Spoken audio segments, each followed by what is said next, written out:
Bismillahirrahmanirrahim. Assalamualaikum warahmatullahi wabarakatuh. Ibu-ibu, bapak-bapak, kita pada kesempatan silaturahim setelah berpuasa ya, hampir 1 bulan penuh ini, kita mencoba mengambil saripati atau intisari daripada ritual itu dari seluruh kegiatan kita di dalam keagamaan itu ada menjadi tolak ukur atau menjadi inti daripada segala aktivitas kita itu yang dinamakan doa.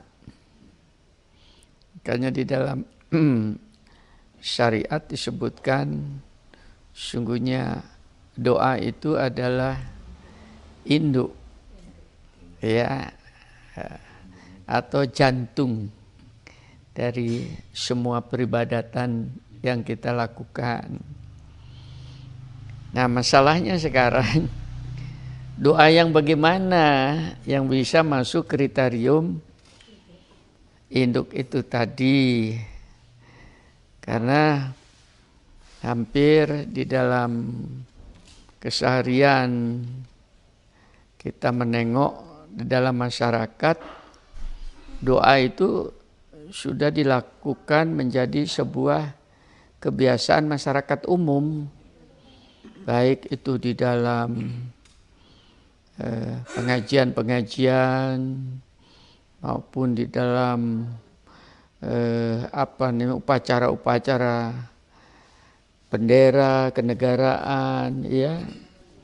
Jadi istilahnya sudah sesuatu yang menjadi ritual bermasyarakat. Nah, yang harus kita kritisin adalah bagaimana agar supaya kita itu mendapatkan berkah daripada doa itu sendiri. Nah, jangan terjebak kepada ritualistiknya. Nah, khusus di dalam masalah doa ini, saya yakin bahwa agama-agama lain pun mempunyai doanya masing-masing ya, dengan tata caranya masing-masing. Di dalam agama Islam ini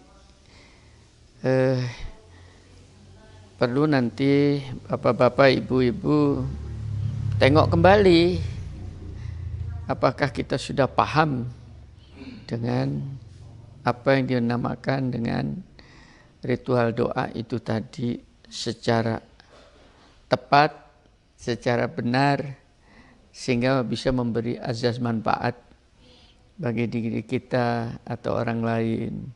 Tuh.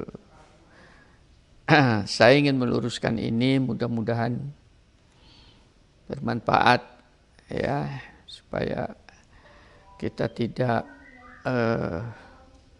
salah tempat, karena banyak orang menghafalkan doa bahkan dalam bahasa Arab kadang-kadang panjang, tapi dia tidak memaknai sama sekali isinya. Nah, dalam Islam itu ada syarat yang perlu dipahami benar supaya doa itu menjadi mustajab. Jadi mustajab itu diperkenankan Allah, didengarkan Allah, dan betul-betul diarahkan oleh Allah. Ini hampir mayoritas luput semua. Ya, kenapa luput? Karena syarat untuk doanya itu sendiri tidak dipenuhi.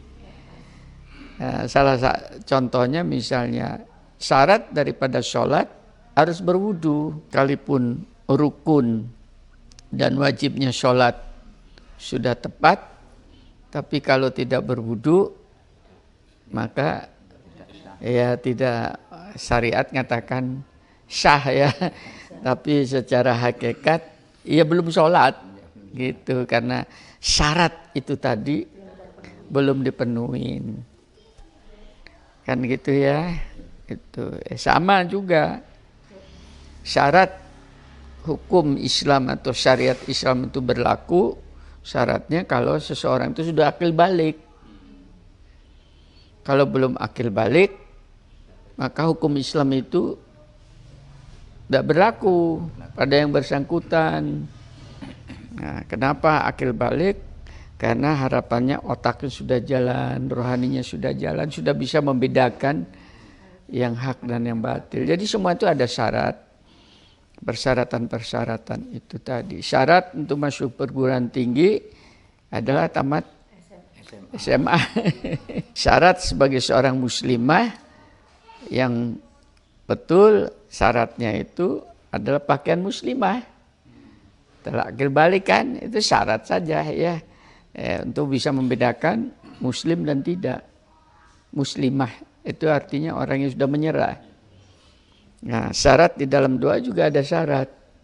Nah, syarat-syaratnya ini terus terang aja memang itu tidak pernah ditulis secara dikemukakan secara eksplisit, tertulis begitu ya. Tapi kalau kita timba dari Al-Quran itu secara disampaikan secara jelas oleh Quran itu sendiri. Nah, salah satu di antaranya syaratnya itu ini nanti boleh dicatat ya.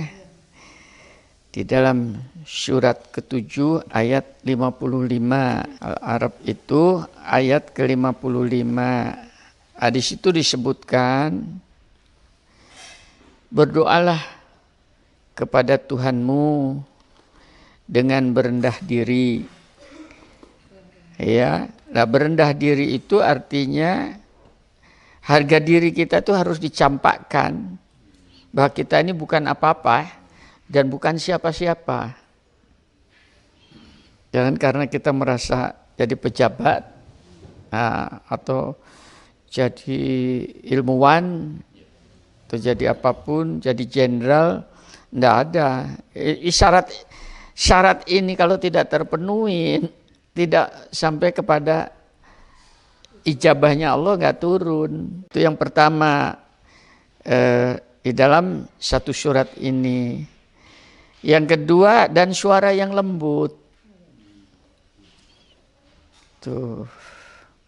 Coba refleksikan ini pada kita masing-masing. Ya. Makanya sholat itu pada dasarnya itu kan doa juga ya. Sholat itu kalau kita sendirian memang tidak bersuara. Walaupun itu sholat maghrib ataupun isya atau subuh yang pada syariat biasa bersuara kalau kita bermakmum berjamaah ya. Itu, tapi kalau sendirian enggak, karena itu adalah bagian doa lembut. Ya, kalau ini direfleksikan kepada umat Islam yang suaranya banter, ya di dalam itu sudah menyalahi ini, ya itu tadi. Memang ada doa-doa dengan suara yang dikeraskan, jahar itu tadi, itu karena sesuai dengan syariat diperuntukkan. Misalnya di atas mimbar oleh waktu khotib berdoa ya, itu ada yang memang dikeraskan dalam pengertian doa untuk jamaah ya, untuk yang bermakmum di situ tadi. Tapi prinsip utamanya itu suaranya lembut. Lah suara lembut itu apa? Tadi ya suara hati. Yang berdoa itu adalah hati nuraninya. Nah, itu tadi. Persyarat ini bisa dipenuhi enggak itu? Karena Allah tidak menyukai orang-orang yang melampaui batas. Kalau tidak disukai Allah, ya doanya tidak sampai. Itu prasyarat pertama. Refleksikan pada diri kita, apakah doa kita itu sudah pada standar ini atau tidak. Ini belum sampai doanya loh ya, baru prasyaratnya. Syarat itu untuk disampaikan itu karena yang didengar oleh Allah itu bukan suara mulut tapi suara hati. Itu. Makanya di dalam ayat lain, aku lebih dekat daripada urat lehernya, itu suara hati. Aku mendengar rintihan hati, bukan rintihan mulut. Ya. Di dalam surat ke-19 ayat 3 disebutkan juga di situ, yaitu tatkala ia berdoa kepada Tuhannya dengan suara yang lembut. Bolak-balik kata-kata itu disampaikan. Dengan kata lain, agar supaya kita doanya itu mustajab, maka kita latih hati kita untuk bisa merintih dengan suara lembut itu tadi. Kita latihan, itu perlu latihan. Bukan ingin didengar orang, bukan kemudian juga untuk pinter-pinteran, tapi betul-betul doa itu adalah rintihan hati agar supaya Allahnya itu dohir. Sekalipun Allah itu ada, tapi tidak terasa oleh kita ya. Itu yang pertama. Ya melampaui batas, misalnya suaranya dikeraskan. Itu melampaui batas. Batas kewajaran sebagai seorang yang menghargai Tuhannya. Dia tidak wajar. Nah ini refleksikan kondisi ini kepada mayoritas umat Islam. Ini yang menyebabkan kualitas umat itu sepertinya sudah benar, dia melakukan doa, melakukan ritualitas, tapi prasyarat itu tidak terpenuhi dengan macam-macam dalih. Padahal dalilnya jelas sekali di sini adalah dalam surat Al-A'raf 55 diperkuat lagi dengan surat ke-19 ayat 3 dan masih ada ayat-ayat lain tadi. Bahkan hadis Nabi ya, membiasakan diri. Bisa diikutin ya. Tadi syarat daripada doa ini tadi bisa dipahamin. Harapan saya Anda semua ini, mungkin siapapun nanti, karena ini dimasukkan YouTube nanti itu, siapapun yang melihat, mendengar YouTube ini tadi, sudah harus berubah cara diskusi dengan Allah. Karena doa itu pada dasarnya diskusi dengan ilahi. Ini ada toto kromo, ada tata cara. Ya kita sendiri kalau mau datang ke kantorannya orang kan totok pintu dulu. Dibukakan assalamualaikum. Boleh duduk atau tidak, kan begitu ya. Nah ini juga begitu, karena pada saat kita sebelum menyampaikan hajat tadi itu yang dinamakan doanya sendiri, ada syarat daripada doa. Ya, itu tadi. Saya makanya banyak orang itikaf di dalam masjid gagal itikafnya. Karena pada saat itikaf kayak demikian dia gerung-gerung di dalam masjid. Seakan-akan dengan kayak demikian itu dia yang khusyuk, dia tidak khusyuk. Kalau dia khusyuk di dalam dia berdoa, tidak akan terdengar orang lain. Karena dia sedang diskusi dengan Allahnya itu tadi. Yang kedua, pada saat kita mau berdoa, kita harus mempunyai keyakinan. Nah ini yang agak berat. Ya, keyakinan yang hakiki, keyakinan yang betul-betul dipahamin. Bahwa yang kita sampaikan doa itu insya Allah akan menjadi doa yang mustajab. Paham ya? Kalau keyakinannya ini sendiri kendor gimana? Nah keyakinan ini berpegang kepada surat ke-42 ayat ke-26. Di situ disebutkan, dan dia dalam hal ini Allah memperkenankan doa orang-orang yang beriman. Nah, berarti keyakinan. Beriman itu bahwasanya kita yakin yang diimanin itu, yang diajak diskusi adalah Allah yang insya Allah akan memperkenankan doa kita. Nah, itu yang pertama. Yang kedua, beriman serta mengerjakan amal yang saleh, ya. Nah, jadi diperkenankan orang yang punya keyakinan pada Tuhannya dan dia sudah melaksanakan apa-apa yang diperintahkan oleh Allah. Insya Allah. Apa yang diperintahkan di dalam masalah-masalah syariat kan sudah dilakukan. Ya, itu harus menjadi keyakinan yang hakiki. Tadi diskusi sedikit, mungkin sebelum kajian ini, satu contoh, satu keyakinan bahwa diri kita ini betul-betul ada yang mengatur. Ini terus terang dalam masalah keyakinan kayak demikian, orang kadang-kadang tidak paham antara membedakan ikhtiar dengan penyerahan. Paham ya?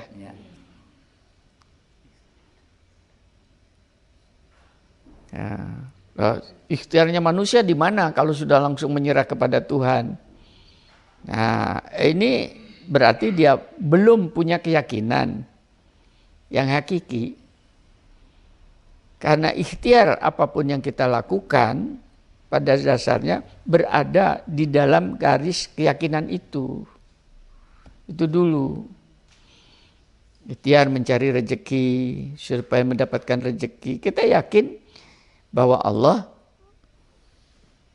pasti memberi rezeki pada makhluk hidup itu. Itu kan keyakinannya. Nah, nanti doanya gimana? Kan gitu ya, untuk mendapatkan kemudahan rezeki. Tapi keyakinan itu harus ada. Itu dulu ada yang mengatur. Sudah bisa diikutin ini ya. Yang pertama tadi adalah suara yang lembut. Yang kedua, keyakinan yang tinggi bahwa Allah itu akan memperkenankan. Kenapa? Firman-Nya sendiri. Ini tadi. Iya. Sudah, Pak Kadir ini ingin tanya bahwasanya apa doa kita itu bermanfaat, diterima atau tidak, indikasinya apa ya? Kan begitu ya. Itu wajar-wajar saja. Seperti manusia, setiap ada usaha ingin kelihatan hasilnya ya. Tapi maaf ini ya, kita berhadapan dengan zat yang tidak bisa dinilai. Kita tidak punya hak untuk menilai kerjaannya ilahi. Itu bisa dipahamin ya. Jangan kan hanya kita, para nabi sendiri itu sulit untuk menilai kayak begitu itu ya, para nabi. Sehingga Nabi Muhammad sendiri pada saat perang Badar itu sampai berdoanya, kalau engkau tidak menangkan umat Islam ini, niscaya engkau tidak akan disembah oleh makhluk di bumi. Sampai kayak begitu, karena indikatornya tidak jelas kan. Itu keberanian yang luar biasa ya. Sampai yang namanya Abu Bakar As-Siddiq, sudah ya Rasulullah, sampai istilahnya ditentremkannya justru oleh sahabatnya. Itu Nabi loh itu ya, apalagi kita. Indikatornya gimana? Nah, di sini pengertian itu yang dinamakan kepasrahan. Yang lalu saya sudah mengatakan banyak tempat-tempat yang mustajab untuk berdoa selain di Masjidil Haram ya, di dalam hal ini Baitullah ya, itu sudah jelas gitu. Selain mungkin di Arafah ya, mungkin yang tiap Raudhah dan sebagainya yang setiap hari harian itu sebetulnya malam hari. Karena di situ di dalam malam hari itu surat ke-32 ayat ke-16 disebutkan lambung mereka jauh dari tempat tidurnya, artinya bangun malam kan, ya. Sedangkan mereka berdoa kepada Tuhannya, berdoa, ya tidak selalu sholat, bisa saja dikontekkan dengan sholat malam kan, untuk mengisi itu dengan rasa takut dan harap, ya, takut tidak diterima, harapan itu insya Allah pasti diterima kan gitu. Iya, harap-harap cemas kan begitu. Kenapa berharap? Karena Allah tidak pernah ingkar janji. Ya, takut tidak diterima karena kitalah yang salah cara berdoanya atau permohonannya, ya. Itu beberapa hal yang ada hubungannya dengan masalah-masalah prasyarat daripada doa. Syukur-syukur kita bisa mengikuti tata cara kenabian yang dilakukan oleh para nabi itu. Banyak sekali nanti di dalam doa-doa ini saya ambilkan, hampir itu adalah doanya para nabi. Karena dia sudah terpatri oleh paket ilahiyah itu tadi.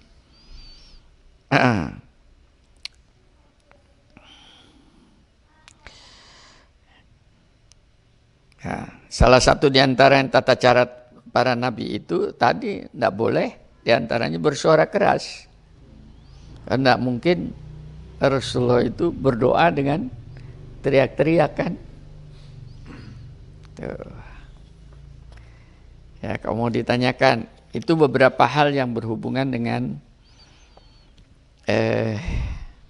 syaratnya. Ya. Apakah itu kita harus berwudu, bersuci dan sebagainya? Yang penting itu mensucikan hati. Karena berwudu itu hubungannya, konteksnya dengan syariat masalah sholat. Apalagi yang namanya doa itu setiap saat. Kalau kita harus berwudu kemudian berdoa, mempersulit diri, tidak ada tuntunannya. Jadi berdoa setiap saat.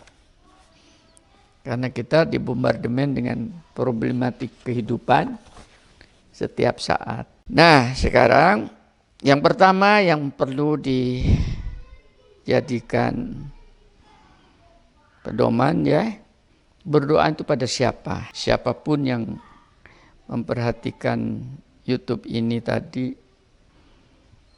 doa yang betul-betul akan mendapatkan jawaban seperti apa yang namakan Pak Kadir tanyakan itu tadi adalah doa apabila dia hanya diperuntukkan, dikomunikasikan kepada zat pencipta langit bumi seisinya, itu yang namakan Allah yang tunggal, Allah yang ahad, Allah yang satu. Ini. Kalau di dalam doa itu tadi masih Anda mempunyai persepsi Allah itu lebih daripada satu, maka so pasti doanya itu tidak akan dikabulkan. Jangan salah paham, saya bertuhannya tidak seperti Tuhannya umat Islam, bertuhan seperti yang lain. Tapi kenapa doa-doa saya terkabul? Paham ya? Nah, hati-hati.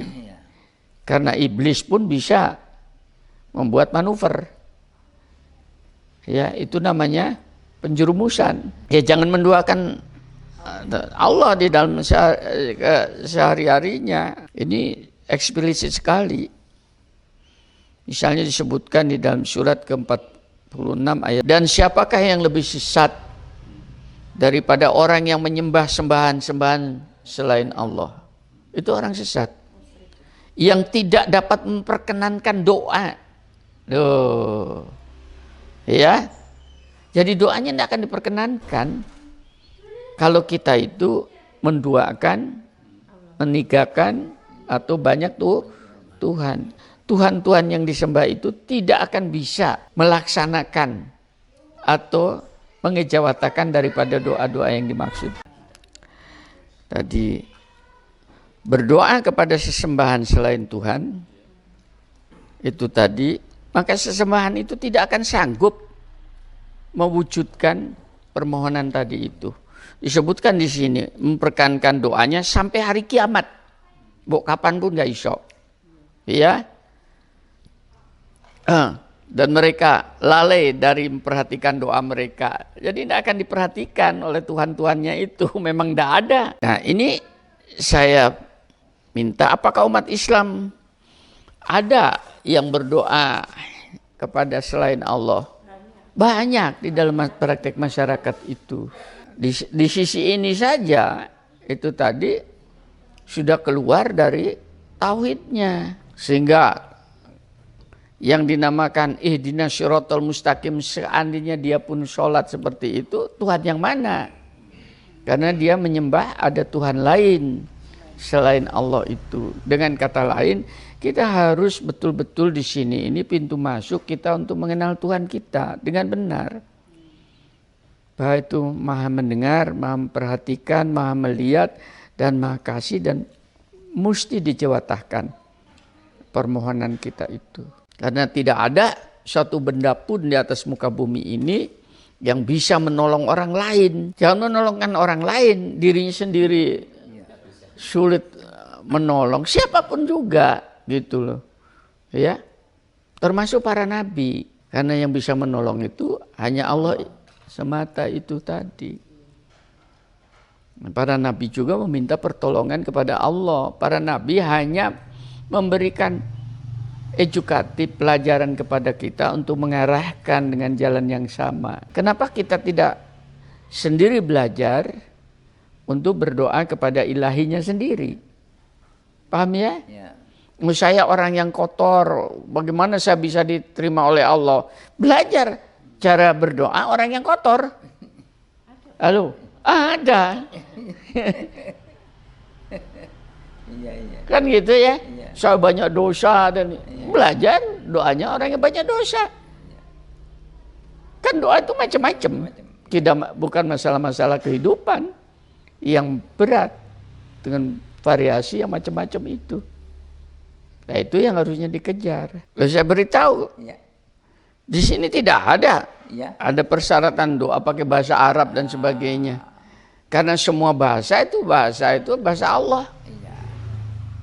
Kan di dalam ayat lain, akulah yang menciptakan kamu berbeda warna kulit dan berbeda bahasa.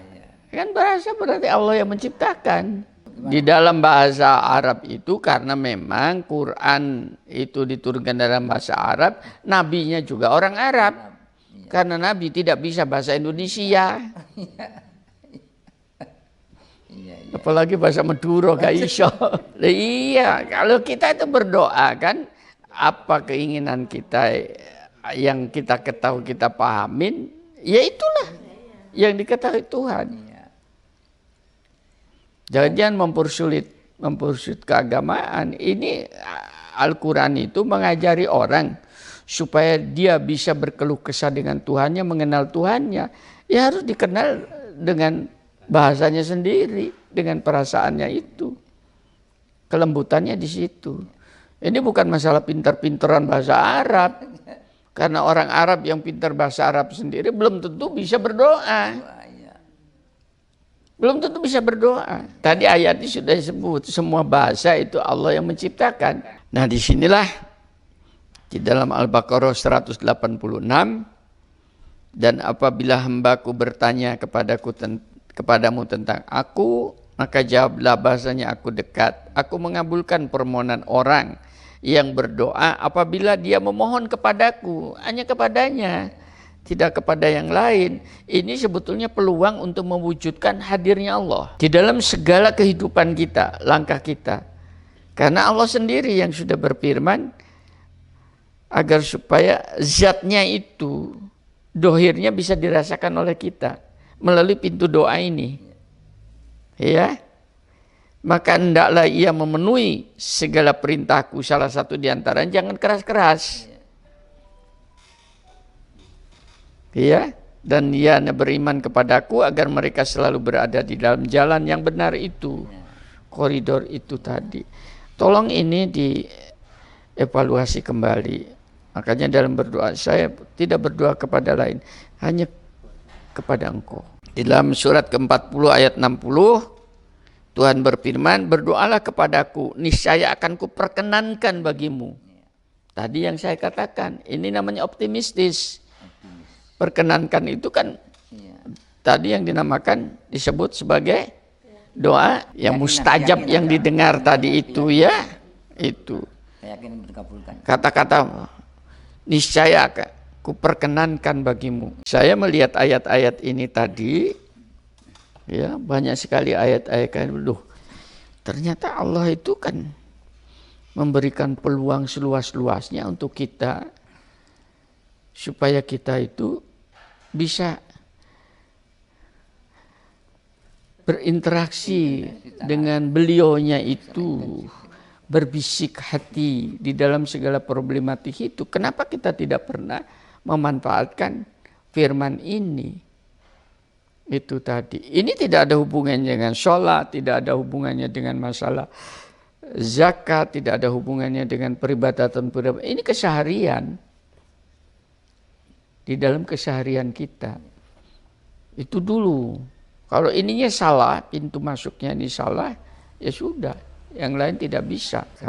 Karena doa ini adalah sebuah senjata yang ya, senjata pamungkas. Karena doa itu berguna juga orang yang berada dalam gelimangnya dosa. Ya, doa kan bukan hanya untuk orang yang soleh. Nah ini kemudian yang itu yang pertama. Yang kedua itu harus diingat bahwa doa ini tadi juga itu menjadi semen untuk kokoh bangunan tembok tauhid. Itu kalau semennya tidak kuat kan mudah hancur. Ya doa itu salah satu diantaranya semen perekatnya ya supaya itu kokoh. Nah disinilah maka dia akan menjadi dinding tauhid. Oleh karena itu harus semen terus. Ya Tuhan kami, janganlah Engkau jadikan hati kami cenderung kepada kesesatan setelah Engkau beri petunjuk kepada kami. Nah, artinya permohonan kepada Tuhan agar supaya tauhidnya itu tidak goyang. Karena macam-macam tauhid itu bisa goyang. Misalnya, iming-iming jabatan. Di mana tauhidnya goyang? Misalnya, untuk menjadi gubernur, Anda harus store. Apa istilahnya itu? Mahar. Wah, kemarin saya dengar karena ada saudara jadi pejabat di gubernuran itu ngatakan, Mas itu untuk gubernur tuh maharnya berapa ratus juta?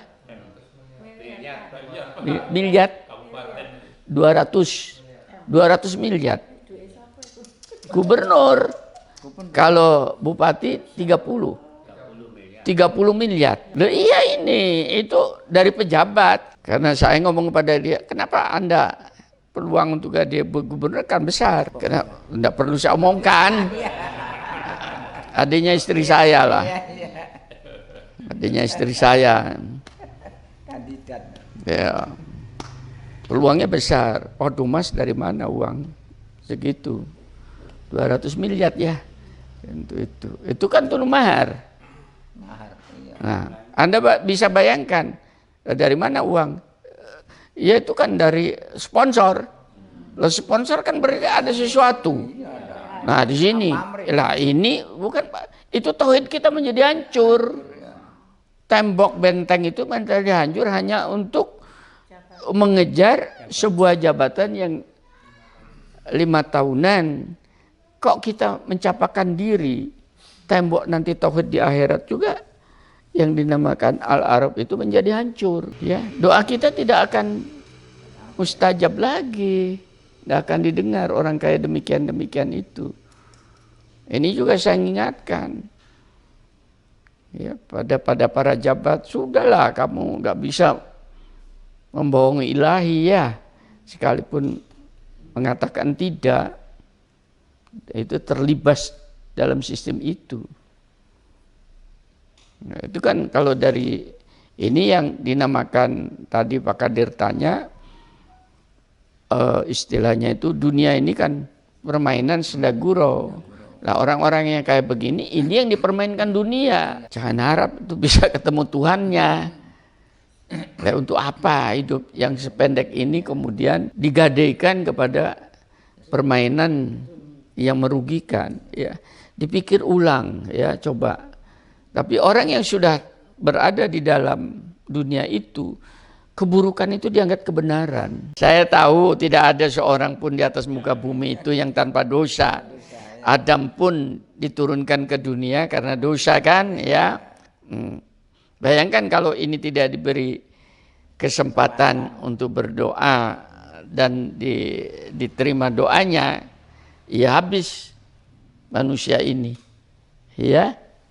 Banyak sekali ini sebetulnya hubungannya dengan orang-orang yang banyak bergelimbang dosa itu.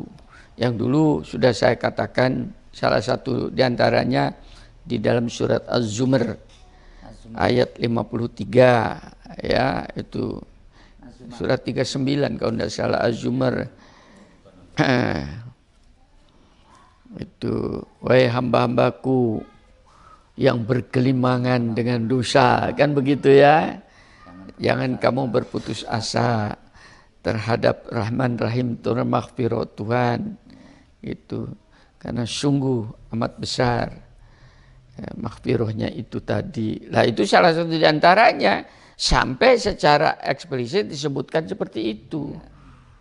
Kenapa? Saking kasih sayangnya bahwa manusia ini tidak akan bisa lepas dari perbuatan dosa dan maksiat. Dia sengaja atau tidak disengaja. Paham ya? Itu tadi. Nah, Tuhan tahu. Karena ciptaannya, maka dikasih peluang. Sayang yang kayak begini tidak banyak dimanfaatkan oleh individu-individu itu tadi. Ya.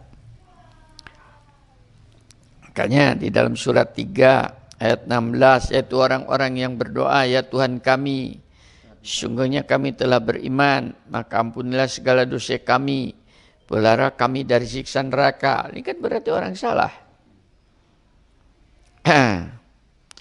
Tidak ada doa mereka selain ucapan, ya Tuhan kami. Ini 147-nya. Ampunilah dosa kami dan tindakan-tindakan kami yang berlebihan dalam urusan kami, dan tetapkanlah pendirian kami dan tolonglah kami terhadap orang-orang yang kafir. Artinya orang yang selalu membawa kepada kemungkaran. Ya, ini peluang-peluang ini mari kita manfaatkan. Dan ini di dalam agama Islam banyak sekali disampaikan, tapi dirasakan betul-betul di dalam hati, bukan hanya lip service ya. Kemudian selain itu misalnya bencana dalam hidup kan ya, itu ya meminta kepada Allah daripada kesulitan hidup, bencana hidup, kezaliman orang dan sebagainya ya. Nah, kalau kita didolimin orang, jangan didoain orang yang mendolimin itu kecelakaan, jangan. Karena doa buruk itu tidak sampai. Ya.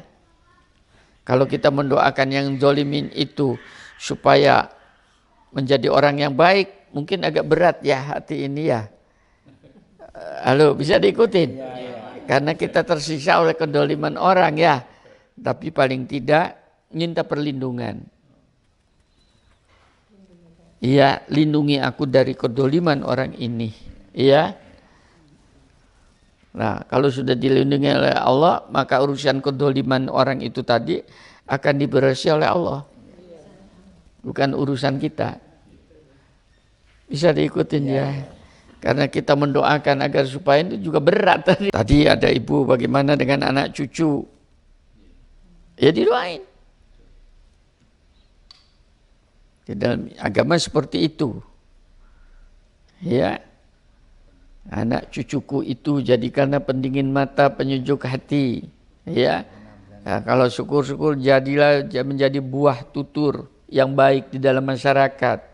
Jadilah orang yang soleh dan sebagainya ya. Nah, anak pada orang tua juga sama. Itu. Ya Tuhanku, sungguhnya kedua orang tuaku sudah mendidik diriku, ya, dengan penuh kasih sayang. Maka berilah kasih sayang Engkau kepadanya, ya, karena aku tidak bisa mengembalikan kasih sayang yang mereka berikan kepada diriku. Sungguh kasih sayangmu jauh lebih baik daripada kasih sayangku kepada kedua orang tuaku. Kan lebih, doa-doa ini mustajab itu, ya. Nah, sehingga nanti seperti saya dengan ayah saya, dengan ibu saya kan sudah, mereka sudah di alam kubur. Seandainya walaupun itu terpisah secara alamiah, tapi melalui doa ini bisa terjadi komunikasi. Paham ya? Bukan berarti kita menembus kepada alam goib, tidak. Tapi inilah caranya. Ya, nanti. Karena di dalam Quran seperti itu. Jangan kau katakan mati, mereka yang di jalan Tuhan. Kan berarti hidup. Sesungguhnya mereka yang berada mendahului kamu, mereka sudah memanggil kita segera kepada alam ini, karena aku telah mendapatkan rahmat yang demikian banyak. Itu berarti komunikasi. Kita tidak akan pernah kehilangan di dalam hal ini. Paham ya? Kalau mereka masih hidup, ya, salah satu doanya adalah agar supaya mendapatkan akhir hidup yang baik. Itu tadi yang saya diskusikan Pak Budi, bahwa kita itu pada hidup ini pada dasarnya jangan terjebak kepada pergulatan itu. Iya, jadi pada permainan kehidupannya itu, tapi kita itu harus fokus pada akhir permainan. Akhir hidup. Apapun apa yang terjadi. Lah manusia itu terbalik sekarang itu. Selalu terjebak pada permainannya. Kalau dalam olahraga ya, Anda bisa melihat misalnya sepak bola. Ya. Antara dua klub bertarung. Kan yang dituju kan akhir permainan. Apa akhir permainan itu? Golnya kemenangan kan. Lo harusnya fokus ke situ. Tapi orang di dalam bermain banyak fokus pada pada permainannya, bukan akhir permainan. Itu yang menyebabkan sikut menyikut ya. Itu marah dan emosi. Itu permainan olahraga. Kehidupan ini makanya dikatakan hidup ini sebetulnya permainan sendal gurau. Nah, kita itu terjebak pada permainan, pada senda gurau. Harusnya pada akhir hayat yang baik. Yang disebut apa itu? Husnul khotimah. Husnul khotimah itu. Makanya kenapa dikatakan bermainlah secara fair. Namanya sportivitas. Fair play. Iya, sportivitas. Religi keagamaan itu sebetulnya sportivitas. Ya. Maafkan mereka, itu sportivitas yang tidak mereka itu yang meminta maaf, bukan begitu ya, tunjukkan mereka jalan kalau itu salah, itu sportivitas. Nah, kalau kita itu bisa bermain seperti itu, akhirnya menjadi enak. Tapi kalau kita kemudian terjebak pada permainannya itu, yang ada kan mangkel, kebencian. Jangan terjebak ke situ. Ya, tadi itu salah satu diantaranya, satu pandai-pandai berdoa. Nah, tadi ya, tadi itu akhir hayat baik. Kalau tidak pandai berdoa, problem kita akan menjadi berat. Iya kan? Karena seluruh permainan itu dianggap problem. Akhirnya bagaimana kita di dunia itu jadi neraka? Jangan. Atau siapakah yang memperkenankan doa orang yang dalam kesulitan? Tuh ini ya, apabila ia berdoa kepadanya, sudah ada di sini. Dan yang menghilangkan kesusahan, yang menjadikan kamu manusia sekali kepala di bumi. Jadi tidak boleh kita susah. Ya ini diajarkan kepada kita supaya apa? Supaya kita bisa berada di dalam koridor jejak kenabian. Engkau berikan rezeki kepada siapa yang kau hendaki tanpa batas.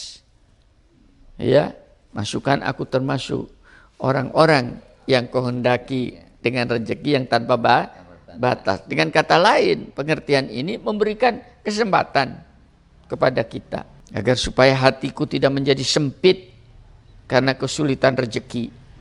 Kan banyak orang yang sempit. Sungguh dengan sempitnya hati itu, aku takut tembok tauhidku menjadi rontok. Dengan aku meminta-minta kepada makhluk. Masih banyak ya, itu karena tidak bisa saya sampaikan semua. Ya, ini paling tidak pintu masuk untuk bapak-bapak, ibu-ibu di dalam masuk ke depan menjalani sisa umur kita. Karena ini adalah kalau istilahnya panah, ujung panahnya. Ya, ujung panahnya. Tajam atau tidak itu tergantung doanya ini tadi.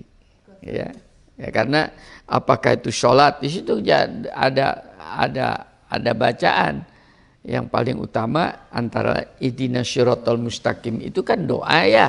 Nah, kalau kita tidak paham dengan kayak demikian itu, sehingga sholatnya itu ya hanya menggugurkan syariat, kewajiban. Tolong kalau kita diminta mendoakan itu tadi, bukan doa kita yang bisa menyembuhkan. Ini persepsi orang dengan didoakan kemudian jadi sembuh. Dengan doa itu kemudian menjadi kesulitan menjadi hilang.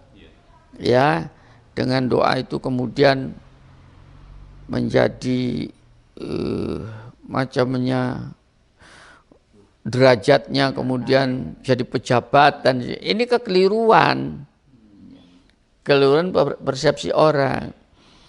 Pada orang yang sakit kita mendoakan, tolong Pak saya didoain, boleh tadi ya. Tadi kan ada orang meminta doa, tapi ingat doanya itu memberikan semangat, spirit of life kepada yang bersangkutan.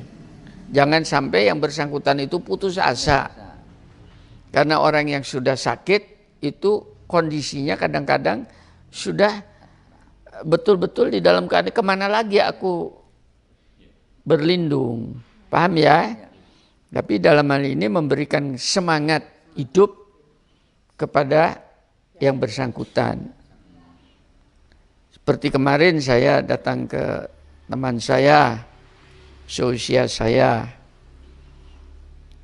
Dia yang selama ini berjuang juga di dalam keagamaan, mubalik. Ya sudah dalam kondisinya sudah tidak ada semangat hidup gitu ya. Istrinya sudah putus asa. Gimana? Ini kemarin 7 bulan Pak Ika sudah tidak bisa bangun dari tempat tidur. Sekarang dia sudah duduk dan sebagainya. Ya, saya katakan kepada dia seorang mubalik yang selama ini memberikan ceramah, tapi dalam keadaan kondisi kayak begini kehilangan istilahnya dalam tanda petik kemubalikannya ya. Jadi dari wajah sudah. Nah, saya hanya memberikan satu motivasi kepada dia. Anda seusia saya, sama selama ini sudah berjuang insya Allah fisabilillah di dalam jalan keagamaan untuk menyampaikan keagamaan Allah. Sekarang Anda masih ada nyawa, Paham ya? Nyawa itu apa sih? Ada roh. Ya, buktinya Anda belum masuk liang lahat. You masih ada roh. Maka itu artinya Allah masih memberikan kepercayaan kepada Anda untuk mengelola bumi seisinya. Paham ya? Mengelola. Di situ khalifatullah. Kalau Anda sebagai khalifatullah, tegar, minta kepada Allah. Sekarang saatnya Anda berdiskusi dengan Allah. Kalau memang engkau masih mengamanahkan ini, beri aku kekuatan, kesempatan, kesehatan yang bersangkutan. Paham ya? Nah, itu yang akan didengar oleh Allah justru dalam begitu kondisi itu supaya tidak menjadi beban orang lain. Nah, istrinya sangat senang sekali dan yang bersangkutan juga muncul kayak begitu. Kalau Anda sekarang sudah tidak bisa datang ke masjid, memberi ceramah dan sebagainya, karena masih ada nyawa, jangan putus asa, tetap menyampaikan kebenaran. Pakai apa? Saya pakai YouTube. Akhirnya dia belajar kepada saya, walaupun dia kondisinya sakit. Gimana Pak Ika mendekat? Nah, saya beritahu, mulai kan muncul semangatnya. Seperti itulah. Karena doa itu bukan sesuatu yang sifatnya kayak air haus diminum kemudian dahaganya hilang, enggak begitu. Ini salah menempatkan. Nah, doa itu disampaikan terserah Allah. Apakah yang disembuhkan atau tidak terserah Allah. Tapi doanya itu tadi dari yang bersangkutan itu merupakan sebuah ritual yang tinggi di depan Allah. Saya kasih kondisi sakit kayak demikian, masih mengingatku dan masih mengharapkan pertolonganku. Ya, ingat Allah itu zat yang maha pemalu. Paham ya? Aku malu seandainya tidak menolong hambaku yang berharap kepadaku. Loh, kan lain ya. Nah, ini disentuh lah, sentuhan-sentuhan ilahinya ini. Jadi dengan begitu tadi kita akan mengenal Tuhan itu betul-betul dari hati ke hati. Tidak seperti apa yang dilakukan oleh masyarakat secara umum. Coba kenali dia, ya, melalui sifat. Dialah zat yang maha lembut. Kelembutannya itu. Saya ingin menempatkan doa itu tolong bukan resep, sepertinya resep dokter. Paham ya? Untuk mengatasi ya Pak. Oh iya, bukan itu. Ini salah makom. Bukan. Jadi datang ke kiai tolong didoain atau ke siapa tolong didoain, saya diberi kesembuhan, kemudian saya doain terus balik terus sembuh. Enggak.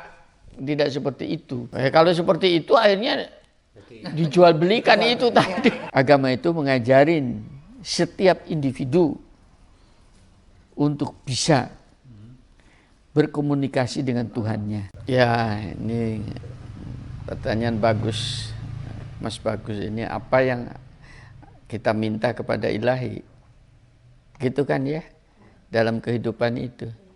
Hanya satu, permohonan, perkenankan aku mengenal Engkau, sebagaimana aku mengenal jari jemariku, bahkan lebih daripada itu. Sudah. Minta izinnya. Tuh, ngerti nggak ini? Ini memang sudah. Itu ayatnya jelas sekali. Barang siapa ingin bertemu dengan aku, pasti dia akan bertemu dengan aku. Dan aku akan kasih petunjuk jalan seluas-luasnya untuk bertemu dengan aku. Barang siapa, ayat lain ya, dia tidak ingin bertemu dengan aku, maka dia tidak akan pernah bertemu dengan aku. Sungguh itu adalah orang yang sombong. Di ayat lain. Nah, ini tidak pernah dimasukkan ya lewat doa tadi. minta kepada ilahi. Nah, kalau sudah ke sana arahnya, apakah itu penyakit, apakah itu kesulitan hidup, atau itu ancaman, ya, atau stres, minggir semua. Aku tidak peduli karena itu hanya permainan. Paham nggak? Ya. Tapi akhir daripada permainan itu apa? Pertemuan itu tadi. Nah, dunia seisinya akan dihancurkan kok, digulung. Kan tidak ada artinya apa-apa. Apa yang mau dicari di bumi ini? Pertemuan dengan ilahi. Itu kembali minta izinnya. Nah, di dalam kehidupan ini, Pak Jito, Bu Jito, kalau sempat kita tuh sholat malam, berdiskusi tadi kan tempat yang mustajab, waktu yang mustajabah itu tadi, misal sholat malam. Pada saat kita berdialog dengan Allah itu tadi salah satu diantaranya, aku mohon izinmu saat ini aku untuk berdiskusi di dalam majelismu melalui sholat malam dan itikaf malam ini, ya. Sekali kan bukan Ramadan, itikaf karena kita berdiam diri. Paham ya? Mohon izinmu dengan fasilitas yang kau berikan ini. Kalau udah dapat izin seperti itu, berada di dalam majelis. Karena pada saat itu majelisnya majelis malaikat.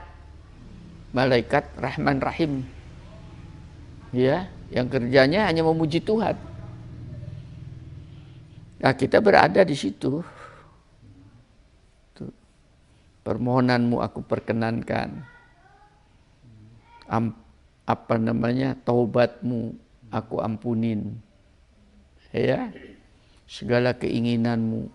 Nah, keinginan yang harus dikejar adalah keinginan untuk bisa mengenal Tuhan dan bertemu. Jadikanlah ini menjadi sarana, pintu masuk bagi diriku, agar di yaumul akhir nanti aku diperkenankan berada di dalam majelismu. Itu artinya apa?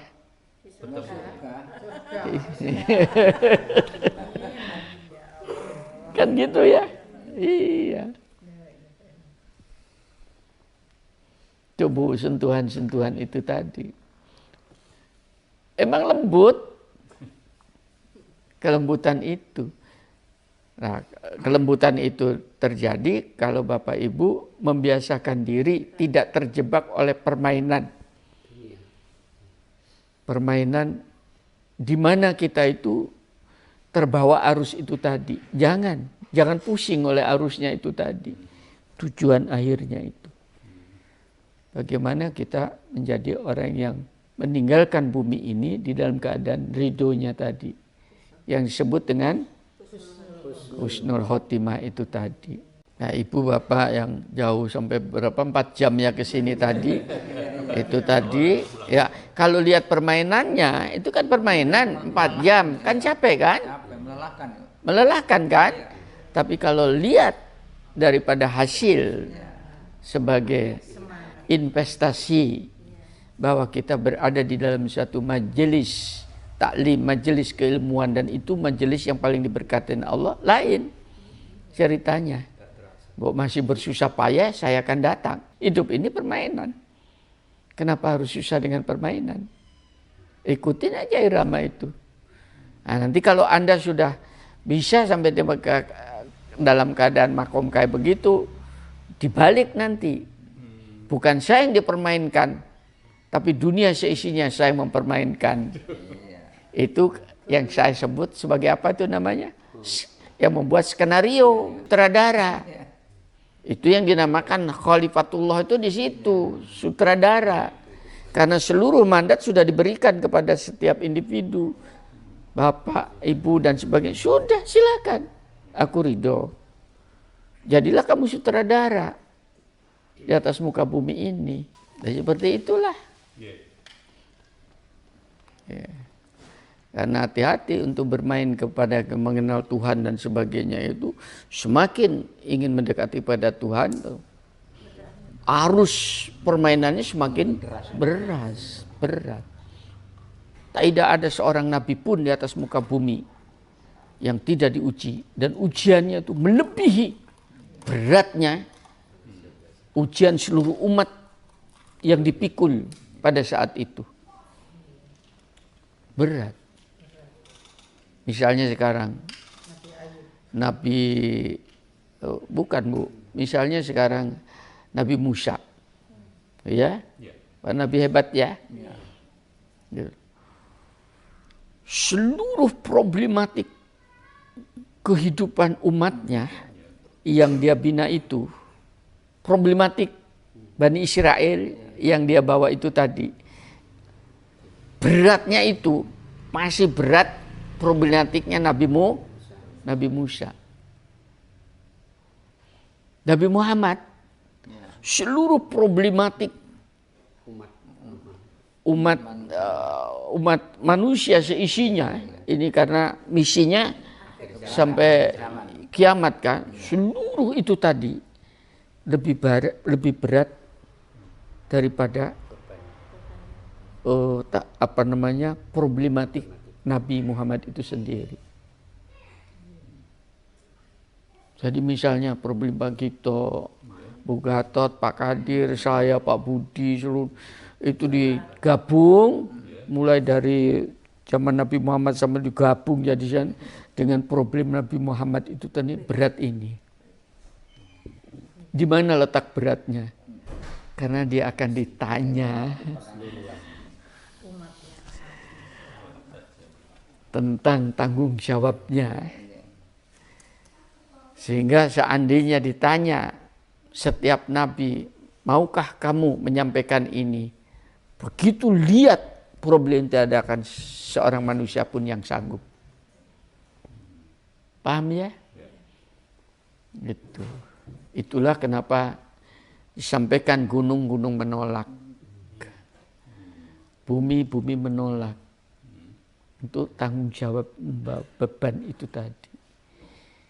Sedangkan Nabi itu mau tidak mau terpaksa dia harus. Karena sudah terpilih. Makanya Nabi Musa begitu tongkatnya dia melarikan diri. Balik. Nabi Yunus melarikan diri. Balik. Tuh. Kalau kita bisa melihat seperti begitu, baru kita akan bisa menghormati kenabian itu tadi. Baru kita akan bisa mendukung misi kenabiannya. Humanity kita akan muncul. Kasihan. Kenapa selalu kita di dalam salat itu Allahumma sholli ala Muhammad wa ala ali, sampai kayak begitu. Ya, sampai dimasukkan di dalam saking beratnya tanggung jawab itu sebagai rasa syukur kita. Paham ya? Ini kan belum pernah dijawatakan kan? Atas pengorbanan beliau dan keluarganya. Dan keluarganya loh Bu. Nah kalau kita ingin hasanah itu tadi bukan pada materinya. Hasanah itu pada status keilmuannya. Makanya di bawah para nabi itu tadi adalah orang-orang yang dinamakan orang alim. Orang soleh. Lah itu kan itu hasanah. Apa yang semua kita punyai dari makanan, dari tempat tinggal, ini sebuah fasilitas. Kalau kemudian kita diberi seperti fasilitas kain, kita bersyukur. Iya. Jangan dibalik, wah saya lebih baik hidup menderita dengan miskin dan sebagainya dengan kekurangan, keliru. Kalau dikasih fasilitas, why not? Tapi jangan terbalik, jangan terjebak pada fasilitasnya. Nah, itu salah satu di antaranya kenapa seperti rumah saya gunakan fasilitas ini sebagai sebuah tempat untuk menghidupkan agama Allah di hati manusia saat ini.